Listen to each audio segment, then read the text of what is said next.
Hello everybody, and welcome to session 3 in our model walkthrough series, where we're going to be focusing on the urgent response model.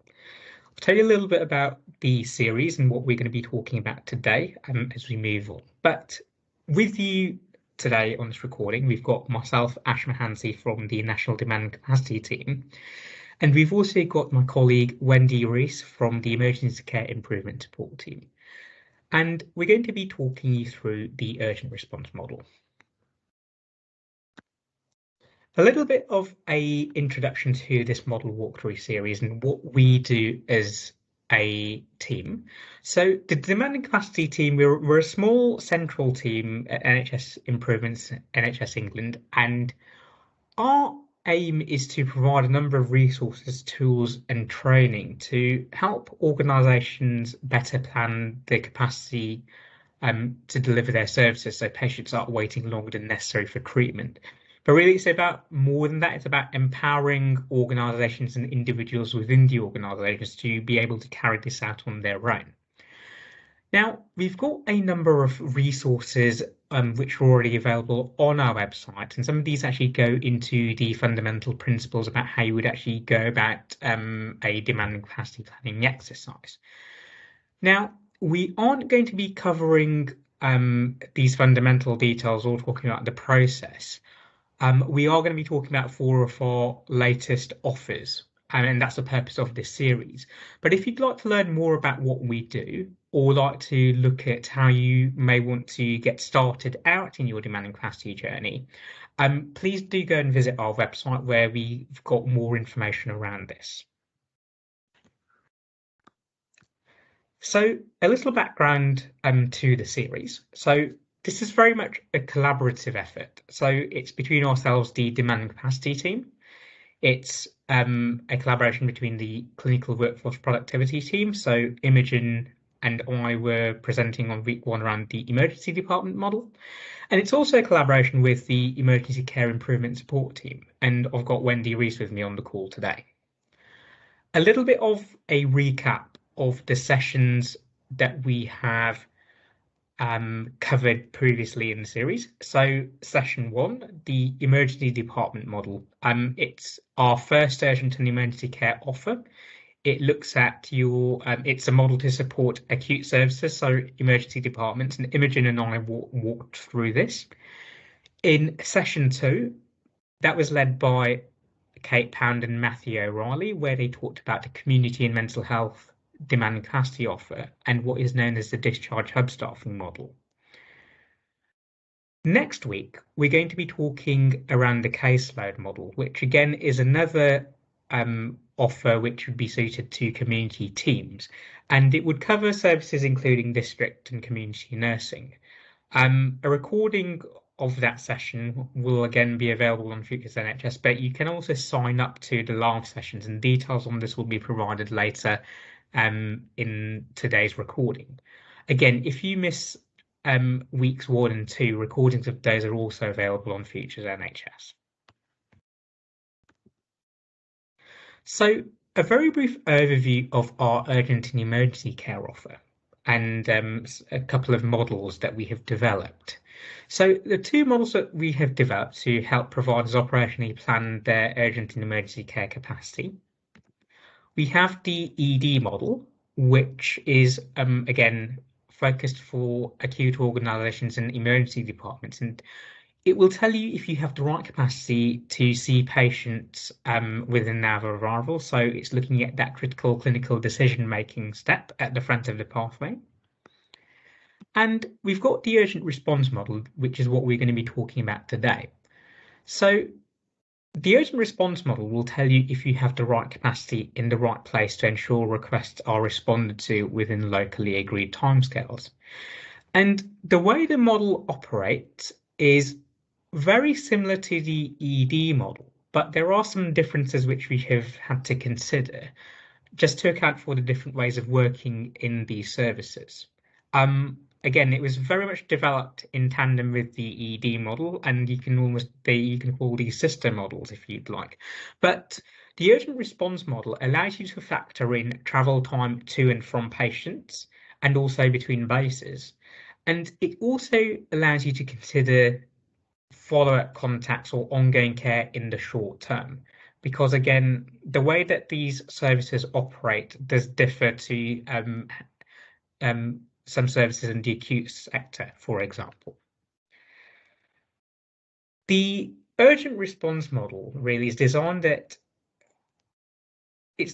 to cater for community physical and mental health services, including those that are on the screen.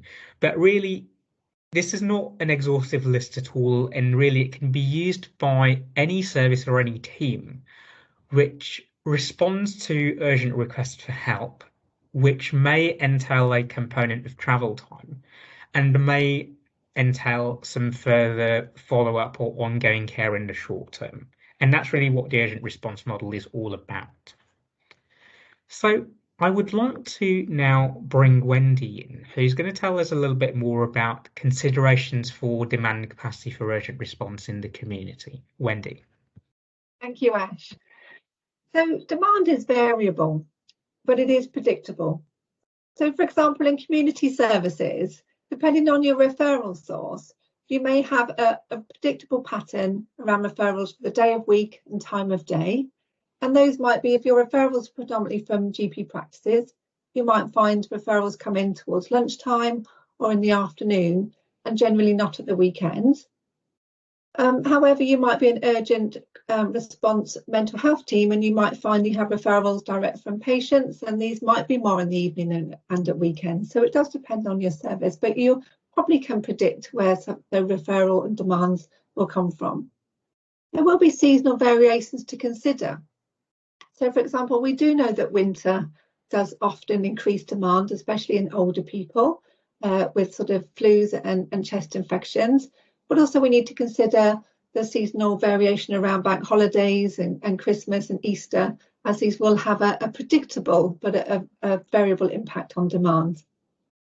Also, the ability to see your patients can be affected by how you schedule your workforce. So your roster is really important.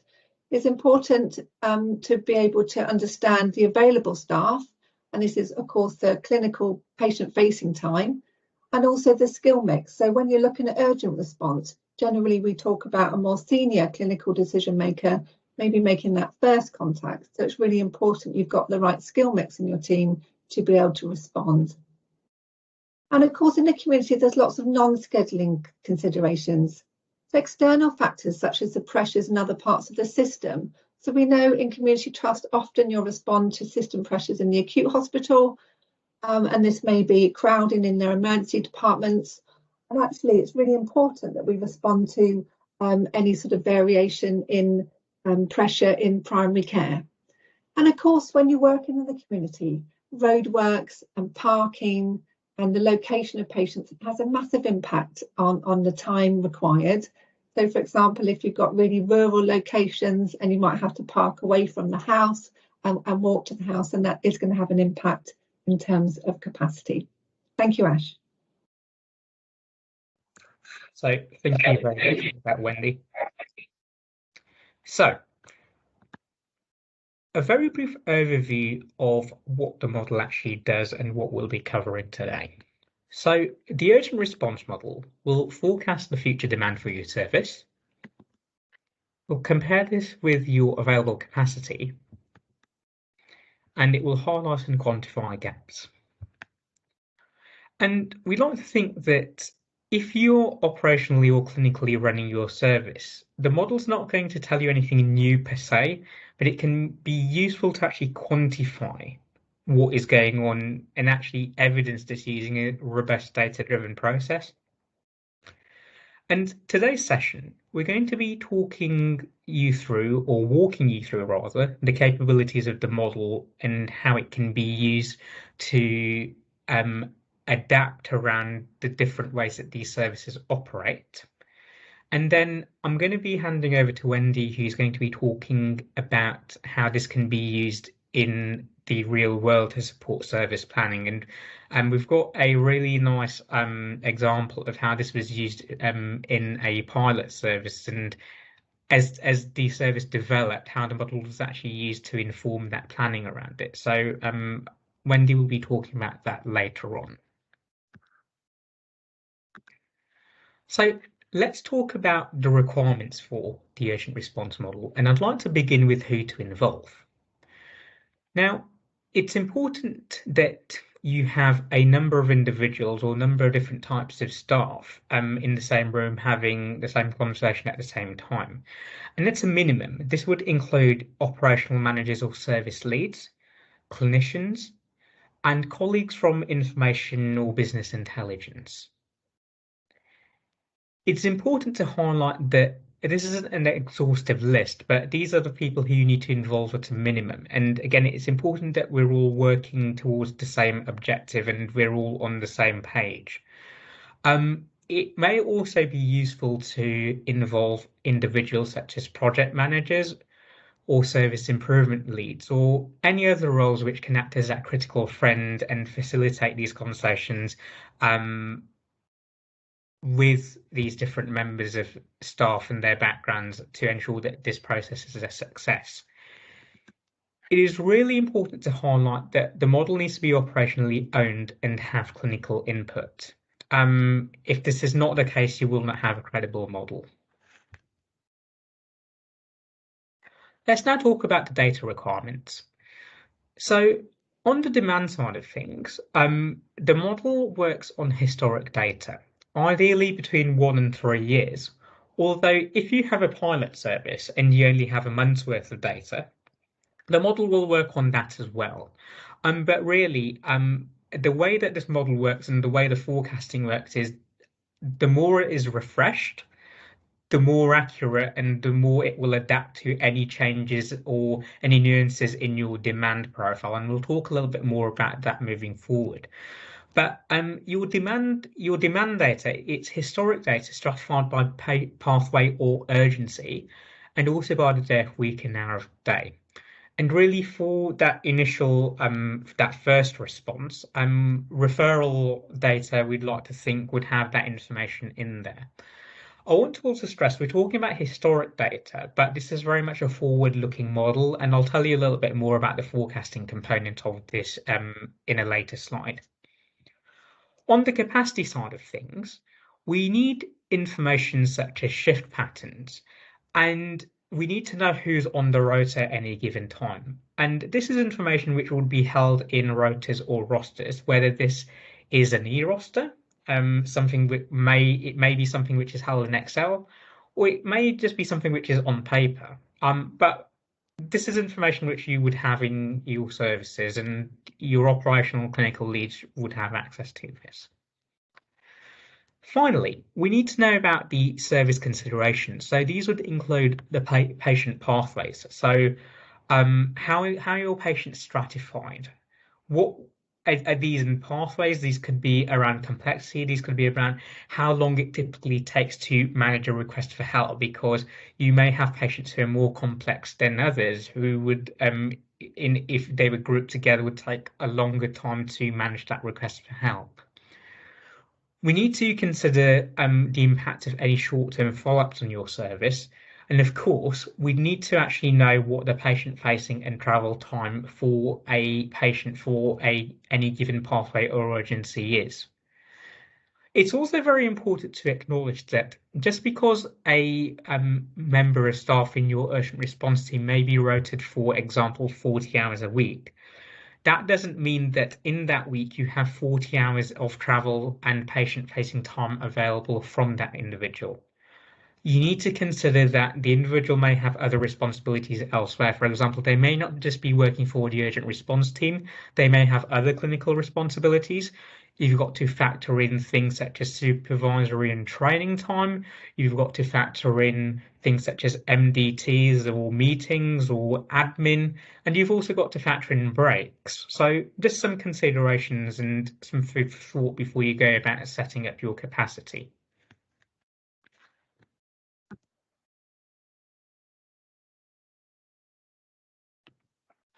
So we've mentioned the term urgent response service could apply to a number of different services, including but not limited to crisis teams and rapid response teams, domiciliary nursing, teams who are looking at admission avoidance, and a number of other teams.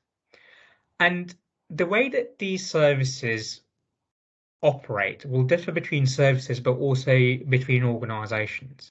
Let's talk a little bit about how the model can be adapted to account for different scenarios. Here is one scenario of a team which was actually involved in rapid response. And the way this team was actually set up was you were receiving requests through a single point of access on the phone. Now, the vast majority of these requests could be responded to and managed on the phone itself in terms of advice and guidance, and the patient didn't need any further ongoing care. So in this case, the expected travel time would be 0, so 0 minutes, and we've configured that over there. We also had another pathway. For example, we may get either from a GP or from other colleagues across the NHS. We've got clinicians getting in touch saying, okay, we have a patient who needs an urgent face-to-face response. And we know, having had those conversations with the individuals in the room, that typically the travel time involved to respond to an urgent face-to-face for a patient who requires one would be around 20 minutes. So we've configured that over there. What we also know is that we may have a proportion of patients or proportion of these calls who we think of for advice and guidance, and is deemed that these actually require an urgent face-to-face response. And from how the service operates, we know that this is approximately 20%. And that's what we have at the bottom of this slide over here. So we know that 20% of your advice and guidance patients are actually going to require an urgent face-to-face response on the same day. And that would be one contact. So that's actually showing how it can be adapted for this service. But here's another way that it can be adapted for a different service. And this is what was the pilot service that Wendy's going to be talking about. But how this actually worked was all patients would have an initial response on the same day. And we're talking in a magnitude of hours from receipt of referral. And the average expected travel time for this was 25 minutes. All patients who have an initial response will have an initial follow-up the next day, and that would be a single contact. And again, we've highlighted this below, where 100% of these initial response patients have an initial follow-up. And again, that's one contact within 24 hours. We also know that out of the patients who have an initial, all patients will have an initial follow-up. However, 3 out of 4 patients will also require some further follow-ups. And in this case, having spoken to our clinical and operational colleagues, we know that this is around 6 contacts per patient over the next week or 168 hours. And that's how that's been configured over here. So this is how this can be adapted to cater for how different services operate, how different organizations operate. It's just important to stress that this is an adaptable model, and you can make of it, you can adapt it to suit, we'd like to think, most urgent response services.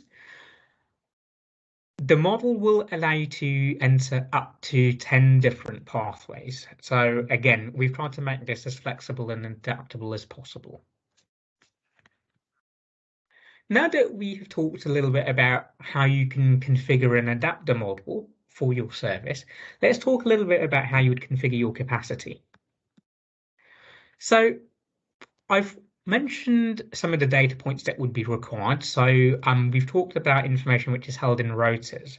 So from this, first of all, what we are configuring are shift patterns. And in this case, we've got 3 shifts over here: early, late, and long day. And all we have entered is when this shift time starts from and when the shift time finishes.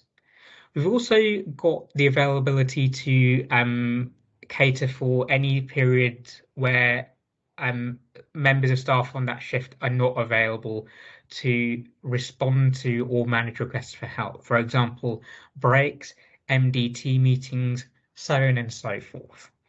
And this on the right over here, we've just got a graphical depiction of what that looks like, and you can see the unavailability is actually highlighted by that gap in the middle of the orange bars.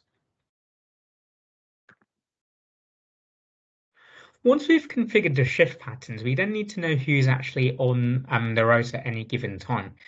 And I appreciate this may appear to be quite a busy slide, so let me talk you through what's going on over here.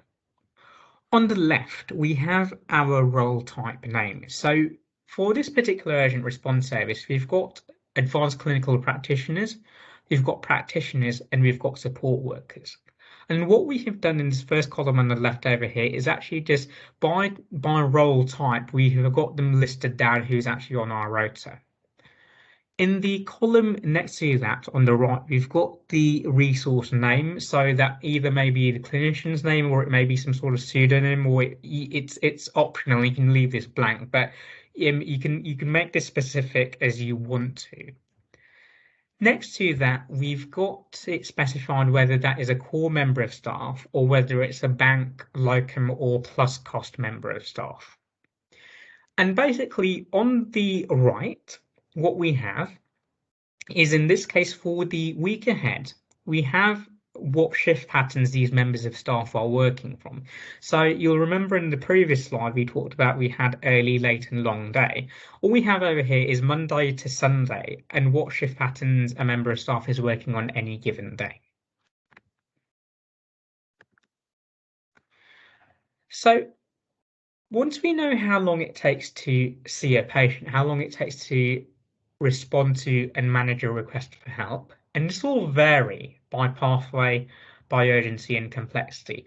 For example, you may have a complex patient who will take 50 minutes to manage that request for help. You may have a patient that is less complex, which takes 30 minutes. And again, there's also considerations about travel time. So you need to have those discussions. And again, some of this may actually be available in the data, but really just needs to be validated by having conversations. But once you know how long it takes to see a patient by pathway, urgency, or complexity, and we also know that this may differ by role. For example, you may have an advanced practitioner who may take less time than a practitioner or a support worker. But once we know how long this takes, and we combine that with the information which is already held in rotas and rosters, we can actually then build a picture, in effect, of what our capacity looks like in this case for the week ahead by hour of day and day of week by pathway.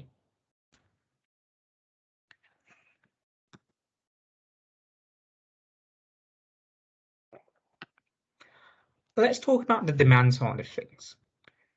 And I mentioned we used historic demand, but let me tell you about what we actually mean by that and what the implications for that are. Rather than looking at what has happened in the past and using that retrospective view and working on an assumption that our service is going to behave the same moving forward, we've actually done something different here. So you enter your historic demand, ideally between 1 and 3 years, but it will work on, around a month if that's all you have for a pilot service, for example. But you enter that into the model, which is built in Excel. And we've built a web app, and what we do, we are exporting information, and I want to stress this is not patient identifiable information. All we are exporting is the number of requests by hour of day and day of week and the pathway. So we are exporting this information to a web app where it does the heavy lifting. So you export information, it crunches some numbers, and you import that back into the model. And I'll very briefly tell you a little bit more about that, but I'd be very happy to elaborate on that further if you'd like to know. So please do just get in touch with us. Our contact details, you'll have that from Futures NHS, which is where you're going to be viewing this. But what we are using is we're using something called Prophet, which we have built into a Shiny app. And what this actually allows you to do is it allows you to do quite some advanced forecasting, very much beyond the limits of what you can do in Excel. Looking at historic demand information, we're able to actually look at how your demand varies by, let's say, the season or time of year, how it varies by the day of the week, how it varies by the time of day. And it also allows you to highlight the effect of events such as bank holidays. For example, we may know for, let's say, a crisis team, particularly around Christmas or the New Year, or periods where you may have individuals who are feeling lonely or vulnerable, you may actually see a spike for demand. This allows you to predict and look at all of this and actually take that into account. So when you are predicting, it's very much a forward-looking view and will account for a lot of these external effects which will have an impact on your demand. So this is actually quite some sophisticated forecasting. In testing, we've actually found out that in reality, within 80% confidence limits, we can predict what the demand for your service will be by hour of day and day of week. Which again is a lot higher than what we would be doing if we were just looking at retrospective data and assuming that your service is behaving the same moving forward. Again, this would account for potentially changing demographics or changing the demand profile. For example, you're actually seeing more complex patients now versus 6 months ago. Prophet will take this into account. So it's actually quite some advanced bit of kit. So we've talked about setting up the model for your service. We've talked about configuring your capacity information. And you've talked a little bit about how we forecast future demand using historic demand. What about external factors? So Prophet is really good, but it's not going to pick up everything.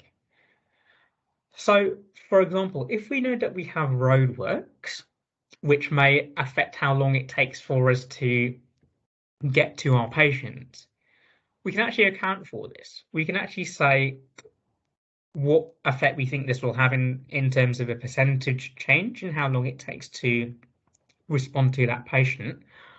We can specify whether this applies to one pathway or all pathways. And we can say, if we know that we've got roadworks between X and Y date, we can basically put that into the model and it will account for that. In the current climate that we're in during COVID-19, we may have PPE requirements. And again, between seeing patients, that may take some extra time. So if we know PPE in this case is adding, well, I don't know, let's call it taking another 15% longer to see your patients, we can account for that. If we want to look at a scenario where we actually have increased demand, so what would happen if we had a 20% increase in demand? What impact would that have on our ability to see our patients? Again, you can account for this over here and actually use this as a scenario plan. So that's around external factors which may affect the demand for your service. We can also account for external factors which will affect the ability to see your patients. For example, if we know that some members of staff between Friday and Sunday are being redeployed to support other services, we can account for that. So over here we've put it down as staff redeployment, and we've said that we're going to have a 20% reduction in staff between Friday and Sunday, and we can put that in the model and it will account for that.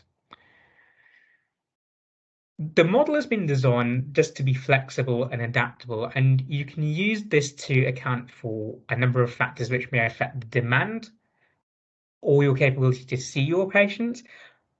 And again, it's just open for use and how you seem fit and how it would be useful. So that's just a very quick whistle-stop tour of some of the functionality of the model. Once we've configured the model, once we have entered the capacity information, we've forecasted future demand, and we've accounted for external factors. So what does the model tell me? What are the outputs? So our first output is a heat map. And what this does is, as a glance for your whole service, it allows you to very quickly identify where the pinch points are and the relative severity of any mismatch between required and available capacity. What we have over here is a service which runs from 8 to 8. So it's a 12-hour service. It's not a 24-hour service, although the model can cater for those as well. But when the service is not open, that's been grayed out in the model. We can see we've got red, yellow, and green. And basically, green means that we have enough capacity to see our patients, whereas red means that there's a mismatch between required and available capacity. And the intensity of that red is again highlighting the relative magnitude of that mismatch.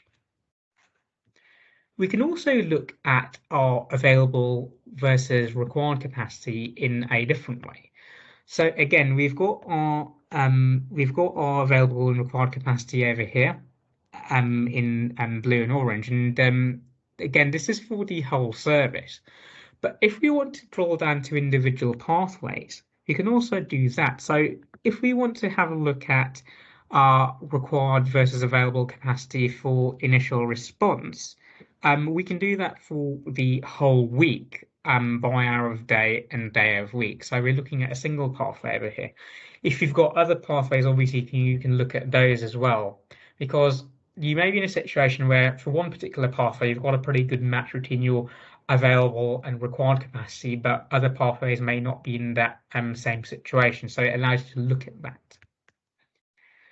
And finally, we may know that on some days we may have that required and available capacity match pretty well, but on other days maybe we need to actually be able to drill down and look at that in further detail. So again, this allows you to look at it in this granularity where we're now looking at initial response just on Mondays by hour of day. So it allows you to like zoom in and actually see what's going on at that hour level. Finally, we have what we've termed the Q builder, and what this means is based on the information that you've populated in the model around your demand and your available capacity, it's able to predict at any given time, in this case for next week by hour of day and day of week, how many patients at any given time are still waiting for that urgent response. And this is also useful for services which may not be 24/7. So it may also highlight that at the end of the day, we may have a certain amount of demand which we can't meet, and it may actually prompt some thinking about what we can do for those patients and how we actually manage their requirements. And does that mean we have to have conversations with colleagues in other organisations, or possibly conversations at commissioner level or at primary care level? So again, it's just something that can be used to highlight this and facilitate these discussions. So I would now like to hand over to Wendy, who's going to talk about the practical application of this in a pilot service. So Wendy, over to you. Thank you, Ash. So we've been fortunate to be able to test this model with a team in Mid and North Hampshire. And this is a team that provides urgent response for people with frailty. And this slide is just showing the pilot phase for this team, which was last year. They are a team that propose a response time of 2 hours, and most of the referrals come through GPs for patients that are at risk of admission to hospital. So with this team, they had a pilot phase which covered one primary care network and a population of around 50,000 people. This was a 5-day-a-week service, and this was really just testing the pathways ready for further investment. So investment was gained, and actually gained at scale, and actually this team has been able to increase its reach to 4 primary care networks and provides a 7-day service, 8 to 8.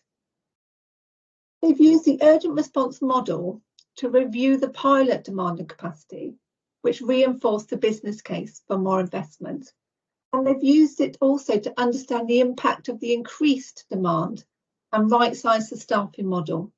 So now they use it to monitor service delivery on a regular basis. So using this model in practice, so what this team have done, as Ash has explained before, they've set up the model to work for their service. So they have 3 pathways. They have an initial response, which is the 2-hour response.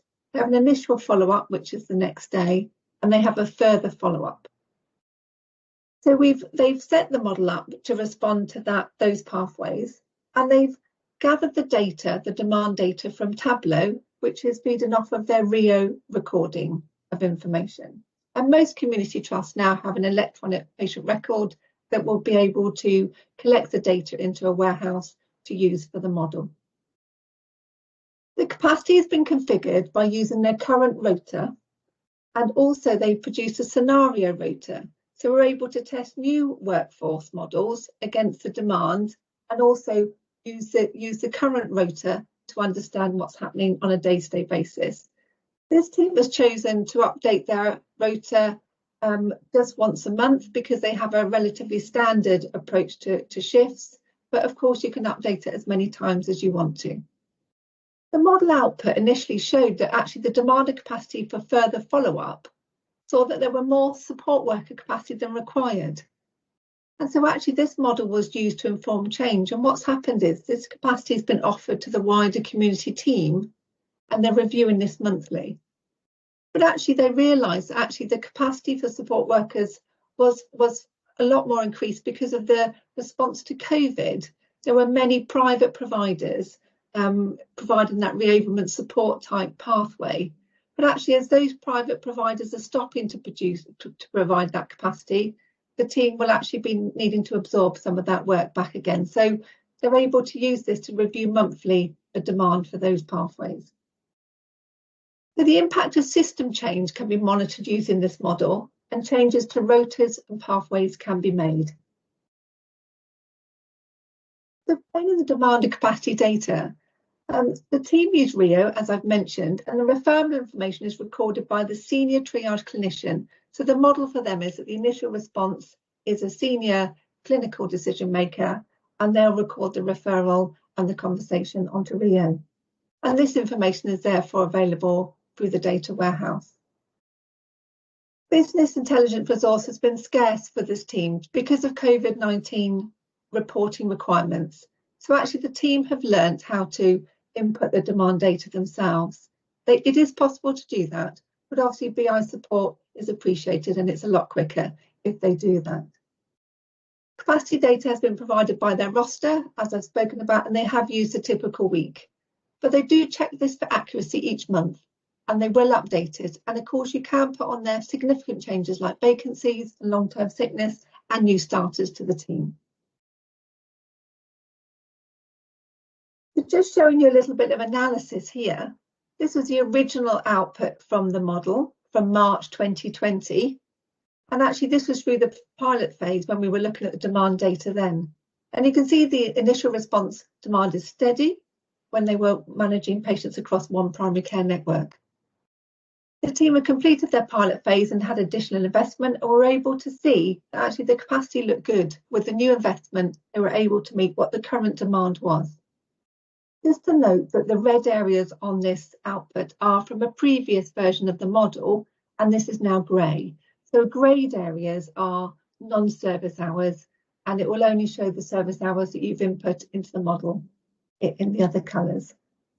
So just having a look at December 2020, we can see the initial response demand is increasing because the team have increased their scale. And actually it's showing the impact of investment on available capacity, so that the team can see how this is spread across the week. And you can see some areas where there may need to be a bit of focus around right sizing the capacity. And just another sort of recent view from January 2021. Again, the initial response is still increasing, so that's great to see. And you can see the gaps are occurring. And actually what's really interesting is that there's some capacity gaps in some hours of the day, and some capacity overlaps in other hours of the day. So actually this is just about evening out the rota and the staffing across the day. So the impact and feedback from this team has been really positive. So we've actually been able to provide a forward view using this model of the week's demand and capacity and make changes in advance. So the team will look at this and go, actually, the roster's looking a bit light on this day. Let's make some changes now. They've got evidence to inform changes in skill mix and utilisation of the whole team. For example, they found they weren't utilising their band 6 practitioners as much for the initial response, and they're making changes for that. And they've seen the change in demand and the impact of investment, and this has been really important when they provided feedback to the clinical commissioning groups. They've tested scenarios and staffing, and they've altered their pathways, and further understanding of the impact of non-patient facing time. So, for example, handovers and MDT meetings. If these are occurring at points in the day where referrals are higher, then actually it might be a good idea to move them to another part of the day, so actually the 2-hour response can be maintained. So lots of great feedback. The model reflected the gap in band 7s, and they've utilised it with the band 6s, and actually they found it very useful. And the demand, so some of the comments included the demand is reaching predicted levels. So actually what this model does is reinforce some of the business case assumptions as well, and that's really, really good to see. I'm going to hand back to Ash now.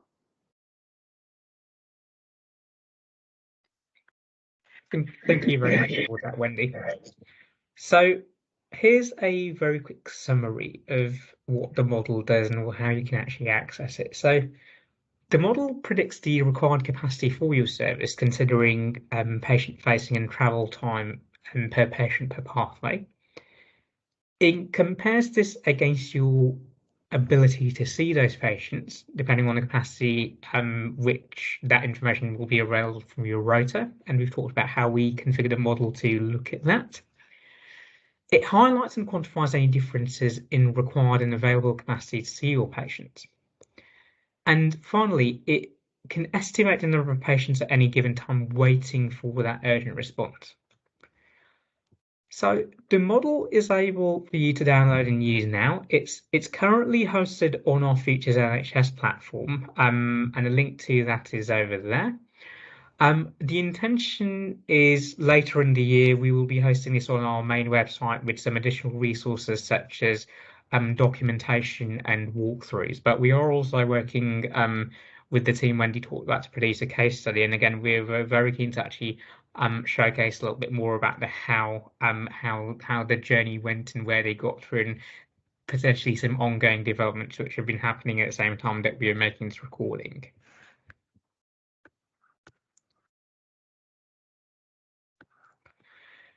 A little bit more about the walkthrough series. So I've mentioned that we are currently in week 3. So this is the urgent response model recording, and the sessions in week 1 and week 2, so the ED model and the community and mental health offer and discharge hub model, recordings for those are also available on Futures NHS. But you still have time to sign up for week 4, where we're talking around the caseload model. So that's next week. Again, services such as district nursing, among others, patients which basically have longer term requirements which may have a step up or step down in treatment, that's actually useful for those. So please do register for that if you're available to attend those in person live. Again, we will be recording these sessions and they will be made available on Futures NHS. I'd very quickly like to highlight one of our offers, which is demanding capacity support surgeries. A little bit of information around that's available there, but we are continuing this through May, where we're offering 45-minute slots. The days and times available are over there on your screen. Please do get in touch with us via that email address, and let us know. We need to know a little bit more about the question or query which you have, and what time slots would suit you. But we're very keen to follow up on an individual basis and talk through any demand and capacity work that you may be doing or may be about to embark on. So that offer is there. We're keen to help facilitate that. So please do get in touch if that is something you would be interested in. I'd also like to thank you for your time in viewing this recording today. I'm hoping it's been of use. I'd like to signpost you to some of the ways in which you can stay connected to the ESIS team. So that's Wendy's team, and we very much work closely hand in hand with each other in this directorate. They're on Twitter. They've got a presence on YouTube and Facebook, and their Future NHS Workforce, their Future NHS collaboration platform can be accessed on that link over there. We'd also like to invite you to view some of our other additional resources available on our website. If you'd like to be kept in the loop on any developments in the demand and capacity world, you can also sign up to our bulletin. And we're also on Futures NHS as well. We are on Twitter. Our hashtag is Plan for Patient, and you can follow us over there. But apart from that, I'd like to thank you again for your time and hope this has been useful for you. So thank you very much.